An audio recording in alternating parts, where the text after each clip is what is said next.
Good morning. ಏನಪ್ಪ ಈಕಿ ಎದ್ದೆದ್ದು ಕೂಡಲೇ ವಾಟರ್ ಬಾಟಲ್ ಹಿಡ್ಕೊಂಡು ಕುಂತಿದ್ದಾಳೆ ಅಂತ ಅನ್ಕೊಳಕ್ಕೆ ಹೋಗ್ಬೇಡ್ರಿ. ಎದ್ದು ಕೂಡಲೇ ಎಷ್ಟು ಆಗ್ತೈತಲ್ಲ ಅಷ್ಟು ನಾನು ನೀರು ಕುಡಿಯೋಕೆ ಟ್ರೈ ಮಾಡ್ತೇನೆ. ಮತ್ತು ಇದು ನೋಡ್ರಿ, ನಿಮ್ಮ ಮಮ್ಮಿನೂ ಮಳೆಗಾಲದಾಗ ಎಲ್ಲಿ ಜಾಗ ಸಿಗ್ತೈತೆ ಅಲ್ಲಿ ಹಿಂಗೆ ಅರ್ಬಿ ಒಣ ಹಾಕ್ತಾರೇನಂತ ಹೇಳ್ರಿ. ಸೊ ಇವತ್ತು ಸುಟಿ ಮೇಲೆ ನನಗೆ ಸ್ವಲ್ಪ ಎಕ್ಸಸೈಸ್ ಮಾಡೋಕೆ ಜಾಸ್ತಿ ಟೈಮ್ ಸಿಕ್ಕಿತ್ತು.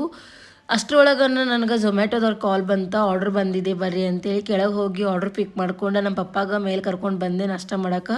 ನಮ್ಮ ಪಪ್ಪ ನೋಡ್ರಿ ಇಲ್ಲಿ ಬಾದಾಮ್ ಹಾಲು ಥಂಡಾಗಿತ್ತು ಅಂತೇಳಿ ಬಿಸಿ ಮಾಡಿ ಕೊಟ್ಟರು. ಸೊ ನಮ್ಮ ಅಜ್ಜಿ ಇಲ್ಲಿ ಪೂಜೆ ಮಾಡಾಕತ್ತಿದ್ರು.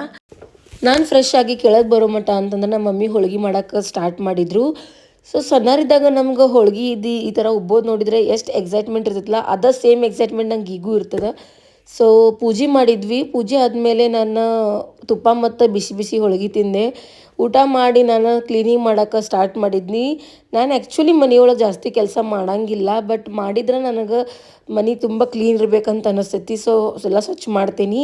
ಸೊ ಈ ಕಳಶಿ ಒಳಗೆ ನಾನು ಡೈಲಿ ನೀರು ಕುಡಿಯೋದು. ಸೊ ತೊಳೆದಕ್ಕೆಚಿಂದ ತುಂಬಿಡಾಕತ್ತಿದ್ನಿ.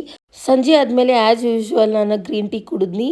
ಮತ್ತು ಇವತ್ತು ಮುಂಜಾನೆ ಮತ್ತು ನಾಷ್ಟಕ್ಕೆ ಜಾಸ್ತಿ ಹೆವಿ ಊಟ ಆಗಿತ್ತು ಅಂತ ಹೇಳಿ ಪಾಪ್ಕಾರ್ನ್ ಅಷ್ಟೇ ತಿಂದೆ, ಡಿನ್ನರ್ ಏನು ಮಾಡಲಿಲ್ಲ. ಸೊ ಇವತ್ತಿನ ವಿಡಿಯೋ ಇಲ್ಲೇ ಮುಗಿಸ್ತೇನೆ. ಬಾಯ್, ಟೇಕ್ ಕೇರ್.